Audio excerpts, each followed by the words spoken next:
આવવાની જરૂર એટલા માટે જ પડી ભાઈ. દેખો હું તો હાઈવે થી જતો હતો, ત્યાં ટેમ્પા વાળા રાજ હોટલ થી લાઈનમાં ઉભા છે બધા. બધાની સિમ્પલ એક જ ફરિયાદ હતી મને કે ભાઈ અહીંયા અમે સુમુલ ડેરી થી આગળ જઈએ છીએ તો ત્યાં અમારા ટેમ્પો રોકાય છે અને અમારી પાસેથી પૈસા લેવાય છે. હું એવું નથી કહેતો કે તમે પૈસા લઈ રહ્યા છો, પણ આ ત્રાહિત વ્યક્તિઓને તમે સાથે રાખ્યા છે, તમે કહો છો કે પંચો છે, રાઈટ છે, અને તમે કહેતા છો તો સાચું જ હશે, રાઈટ. પણ અગેન લોકોને તકલીફ ના થાય એ રીતે પ્રોસેસ કરો તો કઈ તકલીફ જ ના હોય, તો મારે અહીંયા આવવું ના પડે.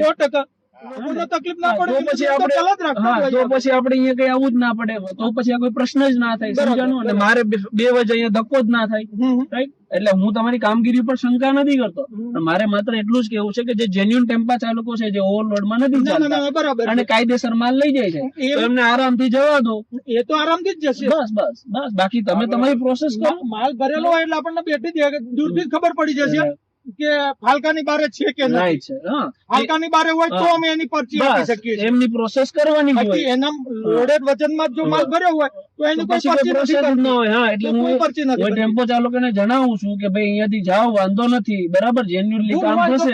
ભૂલ હશે તો પરચી લેવાની, તો જતું રહેવાનું. તમારી જોડે પૈસા માંગે તો કમ્પ્લેન કરો. બસ 100%. બરાબર, ચાલો, ધન્યવાદ. ચાલો ભાઈ, મળીએ.